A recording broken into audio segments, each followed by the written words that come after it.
హృదయములో గర్విస్తున్నావా? ఒక్కసారి ఆలోచించుకో.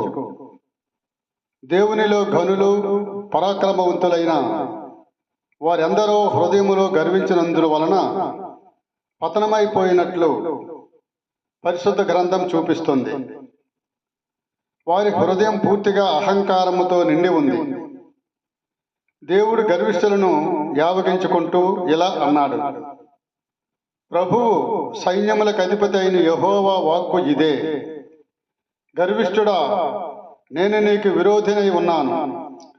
నీ దినం వచ్చింది, నేను నిన్ను శిక్షించే కాలం వచ్చింది అని ఇర్మియా 50వ అధ్యాయము 31లో దేవుడు తెలియపరుస్తున్నాడు. వారి అంతము, వారికి రాబోతున్న శిక్ష గురించి ఆయన ఇలా హెచ్చరించాడు: గర్విష్ఠుడు తొట్రిల్లి కూలుతాడు, అతన్ని లేవనెత్తేవారు ఎవరూ ఉండరు.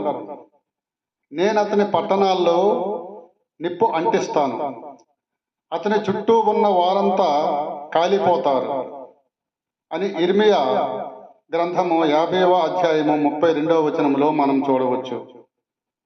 మనుషుల జీవితాల్లో గర్వం ఎలా చోటు చేసుకుంటుంది? గర్వించడానికి మానవునికి 1000 కారణాలు ఉండవచ్చు.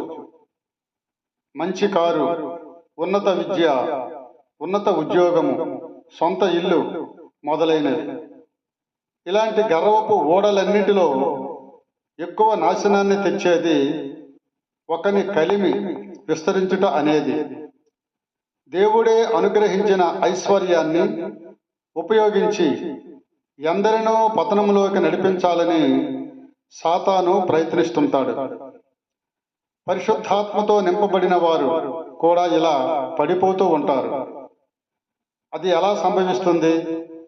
ఎలాగంటే, ఐశ్వర్యం ఉన్నవాళ్ళు మాకన్నీ ఉన్నాయి, క్షేమంగా ఉన్నాం, ఏ లోటు లేదు, డబ్బు ఉంటే కోరిన ఏదైనా కొనవచ్చు అనే ధీమాతో ఉంటారు. సంపద పెరిగే కొద్దీ దేవుని మీద ఆధారపడము తగ్గుతుంది.